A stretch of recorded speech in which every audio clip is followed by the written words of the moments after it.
가세 주 따라가세. 아멘. 오늘 하나님이 우리에게 주신 말씀은 이사야 37장 31절에서 32절 말씀입니다. 이사야 37장 31절에서 32절 말씀입니다. 두 절밖에 되지 않기 때문에 우리 함께 한 목소리를 읽도록 하겠습니다. 유다 족속 중에 피하여 남은 자는 다시 아래로 뿌리를 받고 위로 열매를 맺으리니 이는 남은 자가 예루살렘에서 나오며 피하는 자가 시온산에서 나올 것임이라. 만군의 여호와의 열심히 이를 이루시리이다. 아멘. 이 추석 연휴가 좀 지나고 이 목요일 그리고 금요일 설교 또 주일 오후에 또 의도치 않게 설교를 하게 됐어요. 모르겠습니다. 저도 이제 근데 이 애를 키우니까요, 이 설교 준비할 시간이 확 줄어들더라고요. 왜냐하면 뭐 애를 재우거나 또 애가 깨 있어도 누군가는 붙어 있어야 되는데 뭐 저 아니면 아내가 이제 붙어 있게 되잖아요. 그래서 이 애를 보면서 왜 뭐 하나님의 의도와는 다르겠지만 왜 하나님이 구원의 방법으로 여자의 후손을 얘기하셨을까? 그러니까 아담과 하와가 자기 자식을 낳아봐야 내가 하나님한테 얼마나 잘못했는지를 알게 되는 것 같아요. 무슨 의미냐면 요즘 은호 때문에 막 잠을 못 자서 막 비몽사몽하거든요. 근데 이게 계속되니까 이 오늘 새벽에 은호가 이제 깨면서 울었어요. 그래가지고 제가 이제 달리려면 안아야 되잖아요. 근데 안았는데 더 크게 우는 거예요. 막 그냥 누웠을 때는 엥엥 울다가 제가 안으니까 막 두 손을 막 번쩍 들고 이거 안 놓으면 너 알아서 해 알아서 이런 표정으로 막 이제 우는 거예요. 그래서 제가 이 너무 막 짜증이 나가지고 제가 정말 처음으로 어떡하라고 진짜 이러고 침대에 다시 누우니까 아내가 왜 애한테 화를 내냐고 막 그랬거든요. 그러니까 이 아담과 하와가 애를 낳아봐야 내가 우리 아버지 하나님한테 이렇게 잘못했구나. 왜 애는 이렇게 울까? 또 그 가인과 아벨이 어떤 짓을 했어요? 이 가인이 자기 동생을 죽이잖아요. 그 상황들을 보면서 내가 지었던 그 죄의 결과가 이렇게 안타깝게 이 쓴물로 내게 다가오는구나. 이런 걸 이제 요즘 육아하면서 겪고 있습니다. 네. 겪고 있는데요. 오늘 이제 설교 제목은 그래서 하나님은 연중무휴, 하나님은 연중 쉬지 않는다 이런 의미로 좀 제목을 정해서 왜 제가 이 얘기를 했는지는 설교를 하면서 더 설명을 드리겠습니다. 우리가 이 은혜라는 단어를 사용할 때는요 많은 의미를 담죠. 그리고 우리가 예배에 나온 이유도 어찌 보면 우리가 은혜 받으려고 이 예배 가운데 나와요. 또 말씀을 들어요. 또 예배를 드려요. 근데 그 은혜가 무엇인가? 우리의 입장에서는 사실 어떤 말씀을 듣고 기도회를 할 때 눈물이 나거나 혹은 그 마음의 짐들을 주님 앞에 내려놓고 그 하나님의 어떤 만지심을 경험하고 가는 것들 저희가 은혜라고 얘기하잖아요. 그럼 하나님의 입장에서 은혜라는 것은 어떤 이제 의미가 있을까요? 왜 하나님은 우리에게 은혜를 뿌려주실까요? 뿌려주세요 아니면 졸졸 주세요? 에? 뿌려주세요. 희원 집사님 오늘 힘이 없어 보여서 마음이 좀 아니요. 좀 제 마음이 어둡네요. 농담이고요. 하나님이 은혜를 뿌려주세요. 그럼 우리 인간의 입장에서는 이제 말씀을 듣거나 찬양 그리고 예배를 드리고 오늘 은혜 많이 받았어 이 생각을 갖거든요. 그럼 도대체 우리가 어떤 현상으로는 은혜를 받았다라고 얘기를 많이 하지만 하나님 입장에서 그 은혜를 주신다 할 때 그 은혜는 무엇인가 이런 고민을 좀 해봤습니다. 창세기 3장 15절입니다. 내가 너로 여자와 원수가 되게 하고 내 후손도 여자의 후손과 원수가 되게 하리니 여자의 후손은 내 머리를 상하게 할 것이요 너는 그의 발꿈치를 상하게 할 것이니라 하시고 21절도 읽겠습니다. 여호와 하나님이 아담과 그의 아내를 위하여 가죽옷을 지어 입히시니라. 우리가 이 창세기 3장에 관한 이 설교 그리고 말씀 인용은 정말 많이 들어요. 뭐 1년에 못해도 한 3, 4번, 5번 정도는 들어보셨을 거예요. 근데 이게 하나님의 입장에서는요 사실 은혜거든요. 인간의 입장에서는 하나님이 은혜를 주신 것이거든요. 왜요? 이 선악과 이 하나님의 말씀에 불순종하면 인간은 반드시 죽으리라라는 하나님의 약속이 있었어요. 근데 이들이 죽지 않아요. 그리고 오히려 이 언약을 어긴 이 아담과 하와에게 구원을 받을 수 있는 약속을 하나님이 지금 주시고 있는 거예요. 이게 아담과 하와에게는 은혜거든요. 우리가 지금 당장 죽었어야 됐는데 하나님이 이들의 존재를 지우지 않으시고 내 아들 딸이기 때문에, 내 자식이기 때문에 하나님이 은혜를 베푸세요.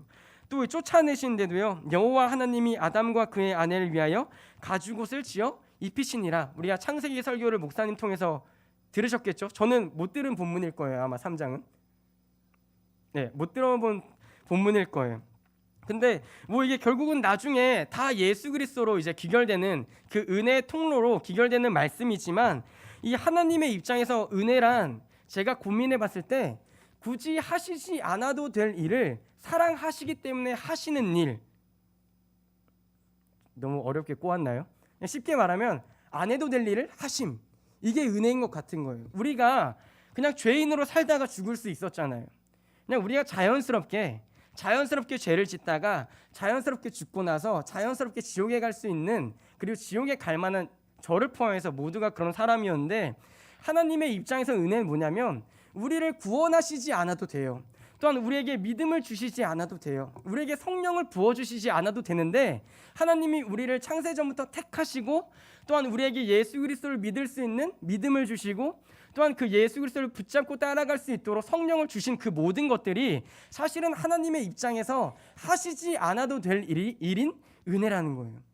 우리는 그저 하루의 어떤 눈물로, 하루의 어떤 감격과 기쁨으로 나 은혜 받았어 라고 단편적으로 은혜를 경험해요. 어떤 주는 은혜를 받았다가 지난주에 막 회개했다가 눈물 쏟고 은혜 받았어 했다가, 이번 주는 또 이번 주는 뭔가 말씀이 안 들어온다. 이 은혜가 약간 단편적이잖아요. 제 경험만 해도 그래요. 어떤 주는 은혜를 많이 받는 것 같다가, 어떤 주는 그냥 평범하게 문제없이 지나갔다가, 어떤 주는 쭉 깔아앉아 있고, 제 인생의 은혜는 단편적이거든요. 그러다가 또 은혜를 받았다고 생각하는 날, 경험된 날은 또 쫙 이렇게 그래프가 올라가고. 근데 하나님의 입장에서 은혜는 항상 쭉 흘러왔다는 거예요. 우리가 예배자가 된 것 자체가 하나님의 입장에서는 은혜를 뿌려주신 거란 말이에요. 창세기 6장 8절입니다. 그러나 노아는 여호와께 은혜를 입었더라. 하나님이 인류를 보시면서 후회하셨어요. 안타까워하셨어요. 근데 그 중에서 지금 누가 은혜를 입었습니까? 노아는 여호와께 은혜를 입었더라. 하나님이 노아 구원하시지 않아도 돼요. 어떤 의인이라도 하나님 앞에서 의롭다고 여겨질 수 있는 사람이 없거든요. 근데 하나님이 노아를 위하여, 그리고 굳이 하시지 않아도 될 일을 하셨어요. 그게 뭐냐면 그 와중에 노아를 눈여겨보신 거예요. 그리고 그를 의인이라 하나님이 불러주신 거예요. 그에게 어떤 계획을 하나님이 말씀하십니까? 이제 내가 여기를 다 궁창을 열어서 홍수를 만들 거야. 다 멸할 거야. 근데 너에게 한 가지 약속을 줄게. 너 홍수가 터질 거니까 이제 저 산 위에 방주를 만들어라. 내가 거기다 동물들도 모아줄 거고 너의 가족들을 구원할 거야. 그날에 큰 홍수가 일어날 거야. 너는 그 방주에서 있다가 며칠 뒤에 나올 거야. 이게 하나님의 약속이었어요. 이게 하나님의 노아에게 있는 은혜였어요. 그냥 단편적인 것이 아니라 그의 삶의 모든 순간에 하나님은 함께 하셨고, 그가 구원받는 자리까지 하나님은 은혜를 부어주셔서 너는 준비해라. 그리고 준비한 만큼 하나님의 뜻대로, 그리고 약속대로 너가 구원을 얻을 것이다. 이게 하나님이 노아에게 하시지 않아도 될 일을 하신 은혜란 말입니다. 창세기 12장 1절에서 2절입니다. 여호와께서 아브라함에게 이르시되 너는 너의 고향과 친척과 아버지의 집을 떠나 내가 내게 보여줄 땅으로 가라. 내가 너로 큰 민족을 이루고 내게 복을 주어 내 이름을 창대하게 하리니 너는 복이 될지라. 잘 살고 있는 아브라함에게 하나님이 하시지 않아도 될 일을 해요. 그리고 약속을 하세요. 내가 너로 복이 되게 할 거야. 그리고 내가 너로 큰 민족이 되게 할 거야. 우리가 성경을 읽으면 그냥 그러셨나 보다, 하나님이 계획이 있으셨나 보다 하지만, 이 은혜, 하나님의 관점에서 은혜라는 것을 살펴보면 하나님은 사실 다 멸절하셔도 되시거든요. 우리를 다 지워버리셔도 돼요. 우리를 다 용서하지 않으셔도 돼요. 근데 하나님은 우리를 사랑하신다는 그 이유 하나로 우리에게 하시지 않아도 될 일을 오늘도 여전히 지금 우리에게 행하고 계신 거예요. 그게 하나님의 입장에선 은혜라고요. 근데 우리는, 이 죄인인 우리는, 우리가 눈물을 흘리지 않거나 우리 안에 어떤 감동이 없으면 은혜가 어디 있어? 도대체 내가 경험했던 그 옛날의 과거의 은혜, 그때 수련회에서 받았던 그 뜨거운 은혜, 그것만 생각하고 오늘 나를 유지하게 만들어주신 하나님의 은혜를 잊어버린다는 거예요. 요한복음 4장 3절에서 4절입니다. 유대를 떠나사 다시 갈릴리로 가실새 사마리아를 통과하여야 하겠는지라. 지금 이 본문을 우리가 다 알잖아요. 대부분 아실 거예요. 예수님이 원래 유대인들은 사마리아 사람들을 이제 사람 취급을 하지 않아요. 개돼지 취급을 하거든요. 근데 고의적으로 사마리아 땅으로 들어가셔서 그 우물가의 여인을 만나는 본문이거든요. 근데 예수님도 지금 이 사마리아 땅 그리고 사마리아 여인에게 하나님의 관점에서 은혜를 베풀고 계세요. 어떤 은혜입니까? 모두가 돌아가는 사마리아 땅에 굳이 하지 않으셔도 제자들이 비난하지 않아요. 왜 사마리아 땅에 들어가지 않으십니까? 왜 사마리아를 예수님도 돌아가십니까? 아무도 그렇게 따질 사람이 없거든요. 근데 굳이 그 땅으로 들어가시는 거예요. 누굴 위해서요? 그 땅에 있는 사마리아 여인을 위해서. 근데 우리 인생에 은혜라는 건 이렇게 찾아온다는 거예요. 우리가 부르짖고 어떻게 해서 은혜가 찾아오는 게 아니라 하나님이 굳이 하시지 않아도 되는데 오늘날 저와 여러분을 택하셔서 친히 찾아오신 거예요. 그걸 은혜라고 얘기하는 거예요. 그것만이 하나님의 입장에서 은혜인 거예요. 그래서 하나님은요 쉬지 않으세요. 왜요? 우리가 은혜가 떨어지면 죽는다는 걸 하나님은 아시거든요. 우리가 은혜가 떨어지면 우리가 도저히 이 세상에서 그리스도를 따라갈 수 없다는 것을 알고 있거든요. 그래서 우리는요 기도를 하다가 쉬기도 해요. 예배를 드리다가 쉬기도 해요. 말씀을 읽다가도 쉬기도 해요. 예배를 쉬기도 해요. 근데 그 우리가 모든 쉬는 순간에도 우리가 연중휴무 계속 쉴지언정 하나님은 계속 연중무휴신 거예요. 그게 하나님의 입장에서 얘기하는 은혜라는 단어입니다. 우리의 그냥 한순간의 감정의 요동, 그것도 하나님이 주신 은혜의 반응일 수는 있지만 하나님의 입장에서는 한 번도 하나님은 흔들리지 않으셨어요. 그리고 우리가 울고 있을 때, 그리고 우리가 어디인가 홀로 있을 때에도 하나님은 쉬지 않으셨어요. 굳이 필요 없는 죄가 가득한 내 마음에 하나님은 친히 찾아오셔서 역사하시거든요. 그게 은혜인 거예요. 에스겔 34장 11절에서 16절입니다. 에스겔 주 여호와께서 이같이 말씀하셨느니라. 나 곧 내가 내 양을 찾고 찾되 목자가 양 가운데에 있는 날에 양이 흩어졌으면 그 때를 찾는 것 같이 내가 내 양을 찾아서 흐리고 캄캄한 날에 그 흩어진 모든 곳에서 그것들을 건져낼지라. 내가 그것들을 만민 가운데에서 끌어내며 여러 백성 가운데서 모아 그 본토로 데리고 가서 이스라엘 산 위에와 시냇가에와 그 땅 모든 거주지에서 먹이되 좋은 꼴을 먹이고 그 무리를 이스라엘 높은 산에 두리니 그것들이 그곳에 있는 좋은 우리에 누워 있으며 이스라엘 산에서 살찐 꼴을 먹으리라. 내가 친히 내 양의 목자가 되어 그것들을 누워 있게 할지라. 주 여호와의 말씀이니라. 그 잃어버린 자를 내가 찾으며 쫓기는 자를 내가 돌아오게 하며 상한 자를 내가 싸매주며 병든 자를 내가 강하게 하려니와 살찐 자와 강한 자는 내가 없애고 정의대로 그것들을 먹이리라. 지금 하나님이 이 이스라엘 땅 사람들에게 뭐라고 얘기하고 있습니까? 너희가 먹이지 않았던 그 양들 내가 내 양을 친히 찾을 거야. 그리고 내가 친히 좋은 것을 먹이고 내가 고쳐주고 내가 싸매주고 내가 인도하며 내가 목자이심을 하나님이 참 목자이심을 내가 드러낼 거야. 근데 그게 하나님이 하시지 않아도 될 일이거든요. 하나님이 세상을 만드신 하나님이 왜 목자의 일을 행하셔야 됩니까? 왜 하나님이 그 말 안 듣는 흩어진 양들을 왜 다시 일일이 모으셔야 돼요? 하시지 않아도 되거든요. 하시지 않아도 돼요. 근데 하나님이 친히 우리를 위해서 해주신다는 거예요. 우리가 흩어져 있으니까 모아주신다는 거예요. 흩어져서 사나운 짐승의 먹이가 될 걸 아니까 그 목자로서 지팡이로서 막대기로서 우리를 보호해 주신다는 거예요. 그리고 결국 이 선한 목자라 일컬어지는 분이 바로 누구십니까? 요한복음 10장 14절 15절입니다. 나는 선한 목자라. 나는 내 양을 알고 양도 나를 아는 것이 아버지께서 나를 아시고 내가 아버지를 아는 것 같으니 나는 양을 위하여 목숨을 버리노라. 하나님이요 굳이 하시지 않아도 되는 일을 하시는데요. 어디까지 하시냐면 자기의 양들을 위하여 목숨을 버리는 일까지 하나님이 행하시는 거예요. 그래서 은혜라는 단어는요 하나님이 정말 할 가치도 없는 일이신데 하나님께서 친히 하실 가치도 없는 일이신데 그 가치 없는 일을 하나님이 친히 하신 일을 우리는 은혜라고 일컫고 있는 거예요. 그래서 나 은혜 받았어. 나 오늘 이 예배 가운데 은혜 받아야 돼. 그 얘기는 제가 정의하기로는 어떤 의미냐면 내가 오늘 예수님의 그 십자가 사건을 더 알아야 돼. 더 믿어야 돼. 더 만져야 돼. 그걸로 귀결돼야 된다는 거예요. 내 감정이 내 눈물이 나지 않아서 은혜를 받지 않은 게 아니라 그래 예배를 통하여서 주님 내가 오늘 나를 위하여 목숨을 바치신 하지 않아도 되실 일을 아니 정말 가치도 없는 내 인생을 위해서 하나님이 뿌려주신 그 은혜 굳이 하시지 않아도 될 일을 하신 그 하나님의 은혜를 내가 알길 원합니다. 그 가운데서 어떤 일이 일어나요? 내가 얼마나 가치 없는 죄인인지를 믿게 되는 거예요. 이건 믿음의 영역이에요. 아는 게 아니에요. 내가 죄인이란 걸 어떻게 믿겠어요?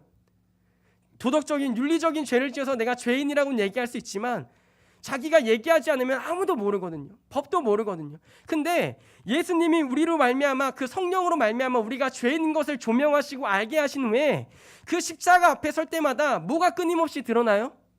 내가 죄인이라는 게 드러나는 거예요. 근데 더 중요한 것은 그 가치 없는 죄인을 위하여 하나님이 어떤 일까지 행하셨는가? 그게 뭐예요? 나 같은 죄인을 위해 하나님이 하시지 않아도 될 일인 자기의 아들을 십자가 위에 못 박으신 일, 그 일이 내 인생에 계속 조명되는 거예요. 그래서 은혜 받았다, 은혜를 안다, 은혜를 믿는다는 것은 그래, 하나님이 나를 위하여 이렇게까지 나를 위하여 역사하셨구나, 이렇게까지 나를 사랑하셨구나, 그것을 아는 거예요. 왜 제가 이 처음에 아들 얘기를 했겠어요? 아들을 키우는데요, 지가 바쁜 건 하나도 없어요. 더군다나 막 두세 사람 달라붙어서 기저귀 갈아줘야 되지, 우유 먹여줘야 되지, 또 애가 모유수유하면은 엄마는 꼼짝도 못하지, 애 자고 있으면 시끄러울까봐 집에서 뭐 청소기도 못 돌리지. 지가 바쁜 건 하나도 없거든요. 근데 제일 큰 목소리를 내는 건 지예요. 은호예요, 은호. 사랑의 은호야.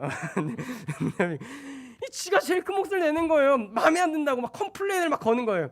아빠 품은 마음에 안 들어. 엄마 데려, 엄마. 여기 사장 누구야, 사장? 오늘 분유 농도가 왜 이래?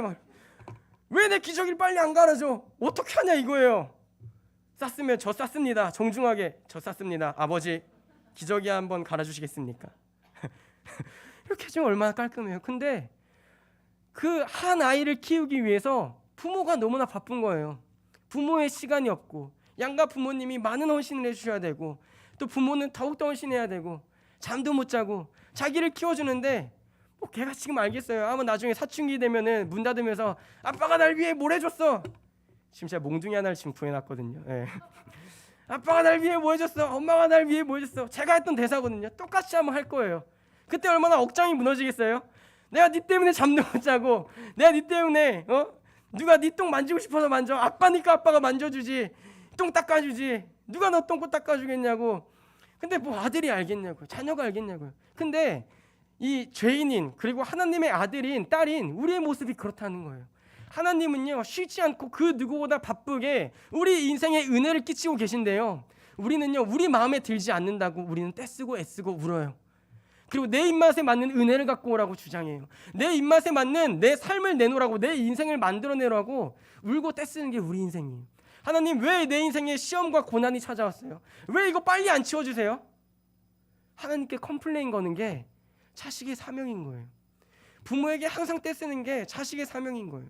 근데요 놀랍게도요 애가 막 운다고 그 기저귀를 아버지가 안 갈아주겠습니까? 애가 너무 운다고 이 젖을 안 물려주겠어요? 하나님은요 우리 인생에요 그 인생이 얼마나 더러워도요, 그 기저귀가 비유하자면 그 기저귀가 너무나 더럽고 똥으로 가득 차도요 그것을 갈아주시고 닦아주시는 하나님이세요. 그걸 우리가 은혜라고 얘기하는 거예요.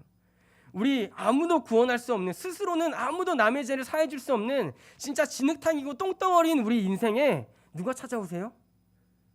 이 죄송한 비유지만 한 장에 깨끗하고 모든 것을 닦아내는 물티슈가 찾아오는 거예요. 그게 바로 예수님이에요. 그 예수님이 우리의 모든 더러운 것을 닦아내세요. 근데 그 물티슈는 어떻게 돼요? 더러워지는 거예요. 그 더러운 것을 자기 몸에 묻히는 거예요. 그 더러운 죄를 자신의 몸에 짊어지시고 십자가에서 죽으신 거예요. 그게 하나님의 은혜예요. 그게 하나님의 모든 것이에요. 그게 하나님이 아담과 하와를 죽이지 않으시고 여자의 후손 그리고 너에게 가죽옷을 입혀서 에덴 동산에 쫓아내신 그 하나님의 사랑이라는 거예요. 근데 우리는 그걸 잊어요. 나를 닦아줬던 아버지의 사랑을 잊어요.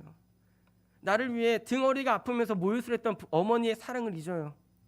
그러고 나서 내 입맛에 맞는 것을 내놓으라고 얘기해요. 시험과 어려움이 찾아와도요 그 일 위에 계신 하나님을 믿기보다 저만 해도 하나님 왜 내 인생에 이런 일이 생겼습니까? 왜 내 인생에 이러한 시험을 주십니까? 왜 내 인생에 자꾸 이러세요? 왜 내 인생을 계속 잘 되려는 것 같다가 계속 넘어지는 거죠? 왜 계속 문제가 생기는 거죠?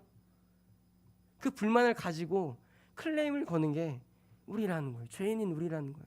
근데 하나님은 우리에게 끊임없이 예배와 말씀 그리고 기도를 통하여서 찬양을 통하여서 네 인생에 내가 모든 걸 닦아주고 내가 모든 걸 정리해줬어.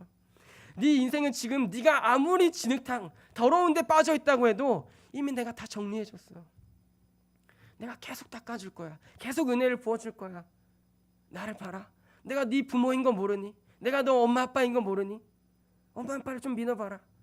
왜 엄마 아빠의 마음을 모르니? 그게 하나님의 이 말씀을 통한 음성 아니겠어요? 베드로전서 2장 22절 25절도 이렇게 기록하고 있습니다.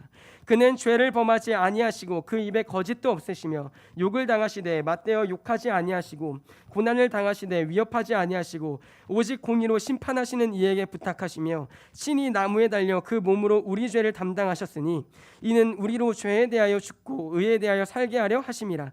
그가 채찍에 맞음으로 너희는 나음을 얻었나니 너희가 전에는 양과 같이 길을 잃었더니 이제는 너희 영혼의 목자와 감독 되신 이에게 돌아왔느니라. 지금 사도 베드로가 우리에게 어떻게 예수 그리스도에 대하여 얘기하고 있습니까? 예수님은 죄를 범하지도 않으셨고요. 그 입에 거짓도 없으셨습니다. 욕을 당하시되 맞대어 욕하지 않으셨고요. 고난을 당하시되 위협하지 아니하시고 오직 공의로 심판하시는 이 아버지 하나님이시죠. 성부 하나님께 부탁하시며 친히 나무에 달려 그 몸으로 우리 죄를 담당하셨으니 그 위에 그 모든 일들, 죄를 범하고 거짓을 말하고 우리가 고난을 당할 때 위협하고 그 모든 일이 누가 하는 일이에요? 자녀인 우리가 하는 일이에요. 근데 예수님도 인간의 몸으로 오셨는데 하나도 따지지 않았대요. 오히려 그 죄를 가지고 어디에 달려 죽으셨어요? 친히 나무에 달려 그 몸으로 우리 죄를 담당하셨으니 자기의 죄를 담당하시지 않으셨어요. 자기의 죄를 담당하시려고 나무에 달리신 게 아니에요. 그래서 우리가 십자가를 볼 때마다 뭘 기억하면서 물어요?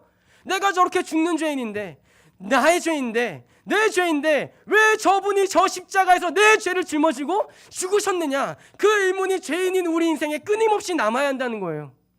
왜 저분이 저기에 달려 죽으셨을까? 왜 내 죄를 대신 짊어지셨을까? 고민하면 결론이 하나밖에 남지 않는 거예요. 아, 하나님이 나를 이처럼 사랑하셨구나. 그게 성경의 모든 것 아닙니까? 그래서 요한은요, 하나님을 어떻게 정의해요? 하나님은 사랑이시니라. 하나님은 사랑이시다. 왜? 요한이 예수 그리스도를 볼 때마다, 저 십자가를 볼 때마다 왜 예수님은 나를 대신하여 저 십자가에서 죽으셨을까? 왜? 아, 날 그만큼 사랑하셨구나. 누가? 세상을 만드신 하나님이. 그게 은혜구나. 그걸 깨닫는 게 기독교인들 아닙니까? 싸구려 은혜가 아니고요. 은혜는요, 하나님이 날 위해 오늘도 무슨 일을 행하고 계시는가? 하나님은 왜 오늘도 나를 위하여 쉬지 않으시는가? 하나님은 오늘도 왜 쉬지 않으시는가? 왜 우리 아버지는 도저히 쉴 수 없으신가? 물어볼 때 하나님이 우리를 사랑하셔서 우리 힘으로는 도저히 되지 않기 때문에 우리에게 은혜를 계속 불어넣어 주셔야, 은혜를 계속 흘려주셔야, 내가 하나님이 하지 않으셔도 될 일을 하나님이 계속 해주셔야 우리가 살 수 있기 때문에, 우리 숨통이 트이기 때문에 하나님은 연중무휴신 거예요. 우리는 연휴에 쉬기도 해요. 어떨 때는 우리 마음대로 이 성에 안 찬다고 기도도 안 하고 예배도 안 드려요. 제가 옛날에 정말 그랬거든요. 내 뜻대로 되지 않으면 하나님 누가 아쉬운지 보세요. 저 기도 안 할 거예요. 누가 아쉬운지 보세요. 저 대충 할 거예요. 그렇게 따졌던 게 제 모습이거든요. 근데 돌이켜보니까 그렇게 따질 때도 하나님은 역사하신 거예요. 그 결과가 뭐예요? 지금 제가 여기 서 있잖아요. 지금 여기 서서 하나님은 우리를 사랑하신다고 얘기하고 있잖아요. 그때 끝까지 반항했거든요. 왜 나를 이렇게 어려운 길로 내버려 두시냐고. 난 열심히 했는데 왜 내 뜻대로 되지 않아요? 따지던 게 저였거든요. 근데 제가 지금 여기 왜 서 있는지 모르겠어요. 근데 그 결론을 말하자면 하나예요. 하나님의 은혜예요. 내가 따질 때마다 내 눈앞에 십자가를 보여주시며, 야 아들아 왜 그래? 내가 널 이만큼 사랑해. 아직도 사랑해. 너가 따져도 사랑해. 내 사랑은 흔들리지 않아. 내 은혜는 끊이지 않아. 넌 내 아들이니까, 넌 내 양이니까 내가 널 위해서 목숨까지 버릴 수도 있어. 그게 하나님의 사랑이거든요. 이사야 49장 14절 16절입니다. 오직 시온이 이르기를 여호와께서 나를 버리시며 주께서 나를 잊으셨다 하였거니와 여인이 어찌 그 젖 먹는 자식을 잊겠으며 자기 태에서 난 아들을 긍휼히 여기지 않겠느냐. 그들은 혹시 잊을지라도 나는 너를 잊지 아니할 것이라.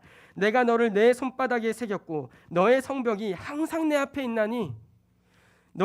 내가 너를 내 손바닥에 새겼고 너의 성벽이 항상 내 앞에 있나니. 눈앞에 계속 아른거리는 하시지 않아도 될 일인데 자녀이기 때문에 역사하고 계신 하나님, 그 하나님이 오늘도 살아계셔서 오늘도 여러분 귓가에 너는 내 자녀라고, 내가 포기하지 않는 자녀라고, 계속 은혜를 불어넣고 있다고, 힘내라고, 일어서라고, 내가 밀어줄 것이라고, 내가 너를 아직도 여전히 포기하지 않는 사랑으로 붙잡고 있다고. 그게 하나님, 우리 아버지의 사명인 거예요. 우리가 낙심하고 어렵고 무너질 때도요, 하나님의 은혜는 끊이지 않아요. 하나님은 쉬지 않으시거든요. 우리 아버지는 쉬지 않으시거든요. 오늘도 역사하고 계시거든요. 오늘도 누군가의 귓가에 내 은혜는 마르지 않았다고, 내 은혜는 아직도 흐르고 있다고 끊임없이 얘기하고 계신 것이거든요. 룻기 3장 18절입니다. 이에 시어머니가 이르되 내 딸아, 이 사건이 어떻게 될지 알기까지 앉아 있으라. 그 사람이 오늘 이 일을 성취하기 전에는 쉬지 아니하리라 하니라. 우리가 잘 아는 룻기 말씀이잖아요. 이제 이 나오미의 뜻대로 룻이 할 일은 다 했습니다. 이제 바톤은 누구에게 넘어간 거예요? 보아스에게 넘어간 거예요. 근데 이 나오미는 분명히 알고 있는 거예요. 일 가운데 하나님이 계시다는 걸 알고 있는 거예요. 그래서 딸에게, 이 룻에게 어떻게 얘기해요? 야, 이제 바톤은 넘어갔어. 그 사람이 오늘 이 일을 성취하기 전에는 쉬지 아니하리라 하니라. 근데 이게 하나님의 마음이라는 거예요. 하나님은 성취하시기 전까지 쉬지 않으세요. 이 결과가 뭡니까? 보아스가 기업물을 짜, 자기보다 우선순위로 기업물을 짜 성문에 앉아서 찾아가다가, 야, 너 기업 물을 거야 안 물을 거야? 나 안 물을 거야. 그럼 내가 물을게. 그러면서 그 다음에 복음의 후대로 누가 나옵니까? 이 이스라엘의 왕, 예수님의 예표 다윗이 나오는 그 족보가 이어지는 거잖아요. 복음이 이어지는 거잖아요. 그래서 하나님은 쉬지 않으세요. 이 룻기가 사사시대거든요. 그 어둡고 침울했던 그 시대, 그 중간에 은혜의 장으로, 은혜의 책으로 룻기가 딱 꽂혀 있어서 사사기와 사무엘 그 중간에 누가 이 복음을 이어가고 계신가, 누가 쉬지 않으시는가, 하나님의 은혜로 쉬지 않고 계시다는 걸 룻기로 딱 보여주시는 거예요. 내가 그 어둡다라고 얘기하는 그 사사 시기에도 나의 은혜는 끊이지 않고 있어. 이스라엘, 너네가 부패하여져도 똥이 가득 찬 기저귀 같은 인생이어도 나는 여전히 쉬지 않아. 내 은혜는 끊이지 않아. 그 은혜의 결국에서 누가 나와요? 다윗이 나오고, 그 다윗의 족보에서 결국 누가 나와요? 예수 그리스도가 나오시는 거잖아요. 그래서 오늘도요, 하나님은 쉬지 않으세요.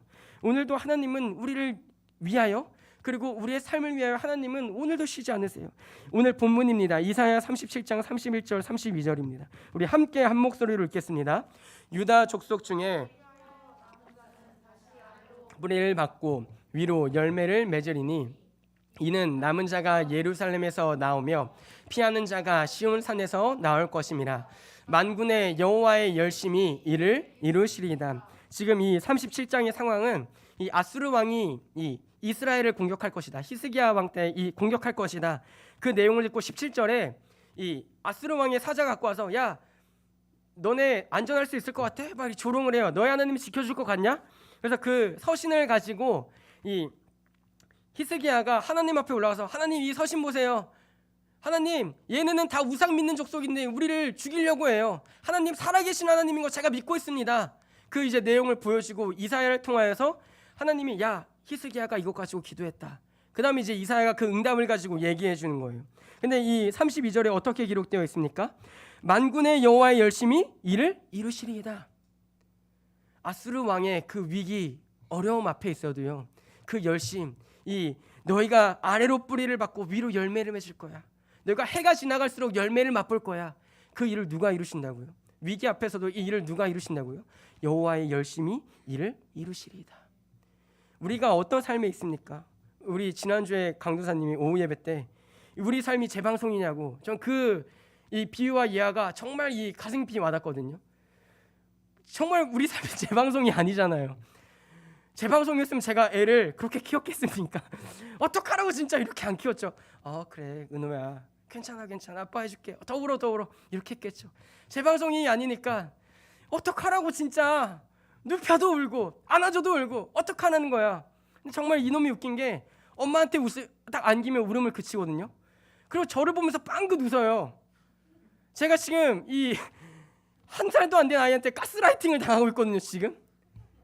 근데 우리는 반대로 하나님이 우리를 가스라이팅 하신다고 생각해요. 근데 반대로 하나님 입장에서는요, 우리가 하나님을 가스라이팅하고 있는 거예요.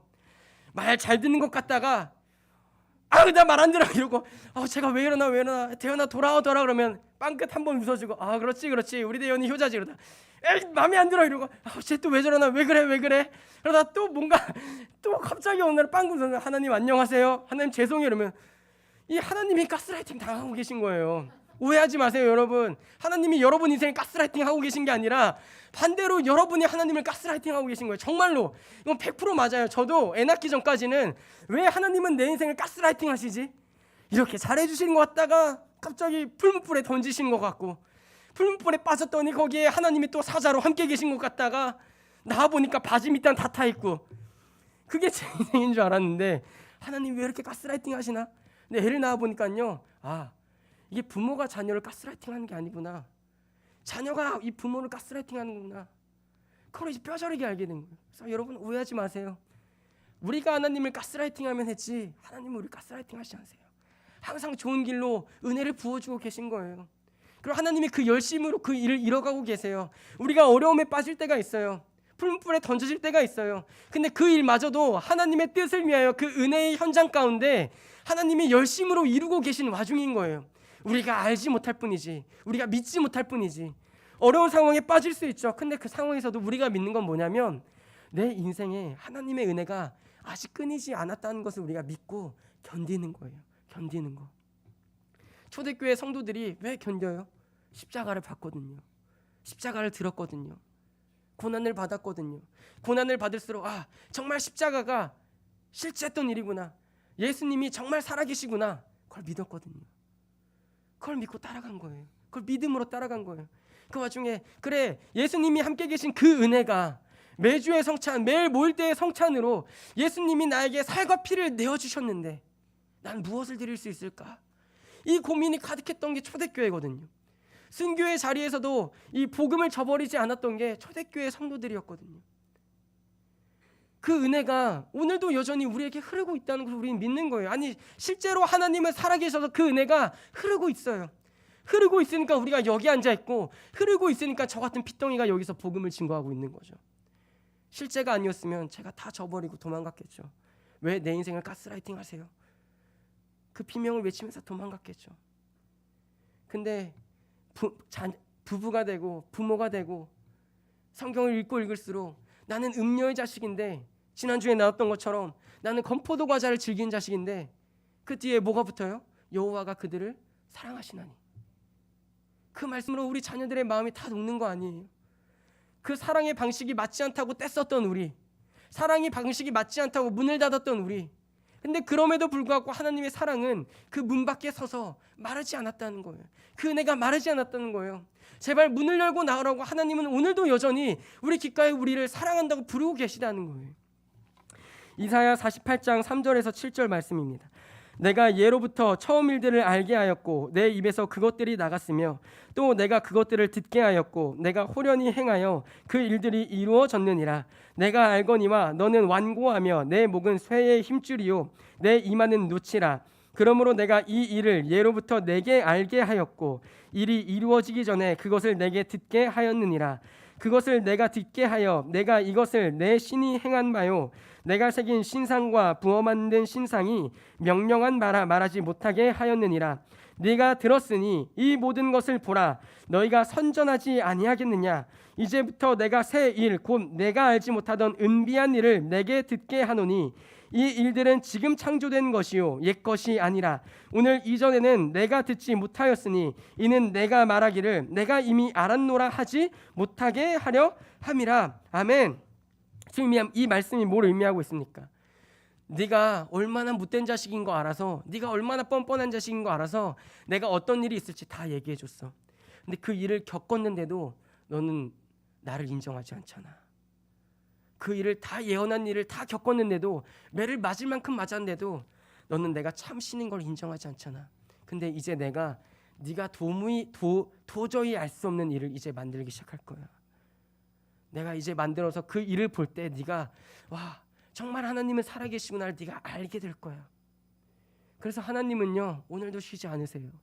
오늘 이미 우리 인생을 앞서서 우리를 위하여 은비한 일을 만들고 계획하고 계세요. 우리가 아직 경험하지 못했을 일이에요. 근데 그 일을 겪고 나면 우리는 무엇을 할 거냐면 하나님의 영광을 선전하는 자들이 될 거예요. 지금의 어려움이 지나서 도저히 하나님의 새 일이, 하나님의 은비한 일이 언제 찾아올까? 그것을 고민할 때에 오늘도 은혜가 끊이지 않았던 그 하나님의 은혜, 그것을 맛보고 우리가 미래를 믿음으로 받아들인다면 하나님의 새 일과 은비한 일이 우리 인생에 찾아왔을 때에 우리는 불평과 불만과 원망의 자리에 있는 것이 아니라, 그래 맞아, 하나님은 살아계셔, 내가 믿는 하나님은 정말로 살아계신 하나님이야 라고 선전하는 교회가 될 거라고요. 선전하는 가정이 될 거라고요. 선전하는 내 영혼이 될 거예요. 정말요. 저는 제 인생이 그랬으면 좋겠어요. 하나님, 제가 알지도 못한 일 하나님이 만들고 계시다는 것 제가 믿습니다. 지금 어려운 일이 찾아왔을 때 그 뒤에 새 일과 은비한 일을 만들어 두신 것 제가 믿고 있습니다. 그 일들을 제가 맛보았을 때 그 자리에 내가 원망과 불평과 우상 숭배하는 자리에 있는 것이 아니라, 역시 내 아버지는 쉬지 않으셔. 무엇을 은혜를, 무엇을 사랑을, 무엇을 긍휼과 자비를 쉬지 않으시는구나. 그 은비한 일을 우리가 맛보았을 때, 도저히 우리가 알지 못하고 계획할 수도 없는 그 일을, 하나님이 만드신 일을 우리가 그때 가서 맛보았을 때, 우리 아버지는 날 지금도 사랑하신다고, 나를 향한 사랑이 마르지 않았다고 고백할 수 있는 내가, 그리고 우리 가정이, 우리 교회가 되어야 할 것입니다. 말씀을 마무리하려고 합니다. 설교의 제목처럼 하나님은 정말 쉬지 않으십니다. 내 가련한 인생, 버림받아도 아무도 뭐라고 따질 수 없는 그 인생을 가지고, 그 인생을 두고 하나님은 전심전력으로 오늘도 일하고 계십니다. 우리가 눈을 감을 때도 하나님은 눈 뜨고 역사하시고, 우리가 누워서 쉴 때도 하나님은 일어서 달리고 계신 분이십니다. 그래서 은비한 일과 새 일을 준비해 놓으시고, 짜잔, 널 위해 준비한 일, 네가 기쁨으로 받아들일 일, 네가 이 일을 맛보면 선전할 수밖에 없는 일, 그 일을 내가 네 인생에 준비해 두었다 라고 얘기하고 계신 분이 우리 아버지 하나님이십니다. 우리가 매일, 그리고 예배 가운데, 말씀 가운데 은혜를 누린다는 것은 이미 이루어진 예수 그리스도의 십자가의 사랑과 또 이제 다시 오실 우리의 신랑 되신 예수 그리스도를 준비할 일입니다. 우리 교회가 왜 기도와 말씀과 예배로 깨어 있어야 합니까? 그 아버지의 사랑을 맛보았고 또한 더 맛보기 위함입니다. 우리가 예배와 기도와 말씀이 우리를 위한 공로의 자리가 아니라, 우리의 어떤 기쁨의 자리가 아니라, 진실로 하나님의 사랑을 맛보아서 세상 가운데 나아가서 너희는 이런 아버지 있냐고, 너희 아버지는 뭐 하시냐고 얘기할 수 있는 하나님의 귀한 자녀가 바로 여러분임을 믿고 은혜의 자리로 더욱 나아가셨으면 좋겠습니다.